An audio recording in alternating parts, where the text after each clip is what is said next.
But on deck from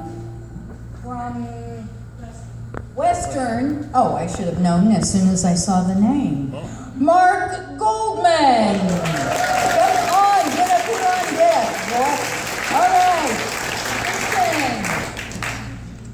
Listen. It was the last night of the Storytelling Festival in Iran. We were on the Iran-Iraqi border, and the festival itself was an incredible experience.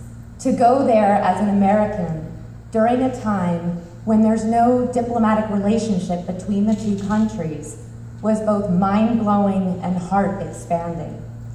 And during this last night, after performing for a week together, 10 storytellers from around the world, one of them being Lillian, who's with us today, and 20 from all over the country of Iran, we are gathered on stage, all of us receiving gold statues. It felt like receiving an Oscar or a Tony.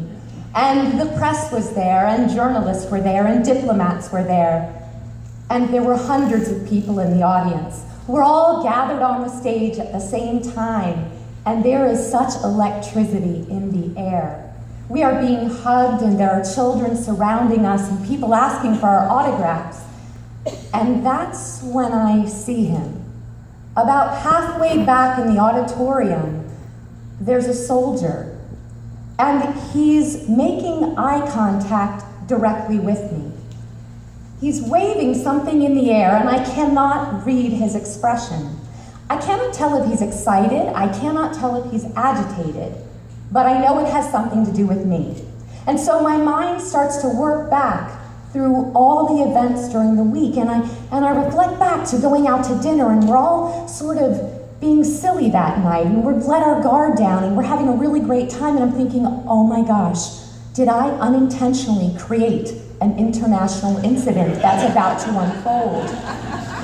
And I'm scared. I'm honestly scared.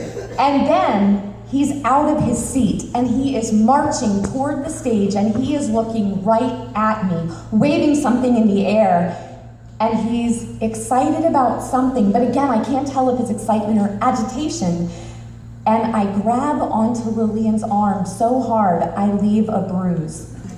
I step behind her, and then he's on the stage directly in front of me, and he's tall. And he's a soldier.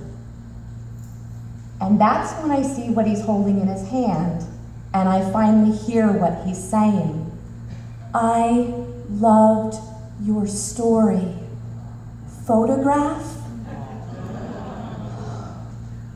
First, he gently pushes someone in front of him. She's about 6 or 7, it must be his daughter, and we snap a photograph together, and then he pushes someone else gently, and I believe it's his wife, and we snap a photograph.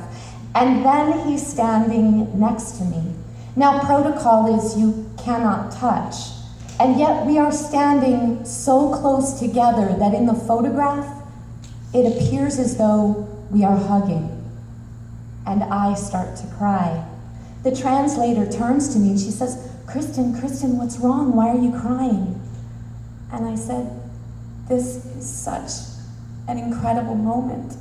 If this Iranian soldier can step across a bridge to an American female storyteller, who are we not to try?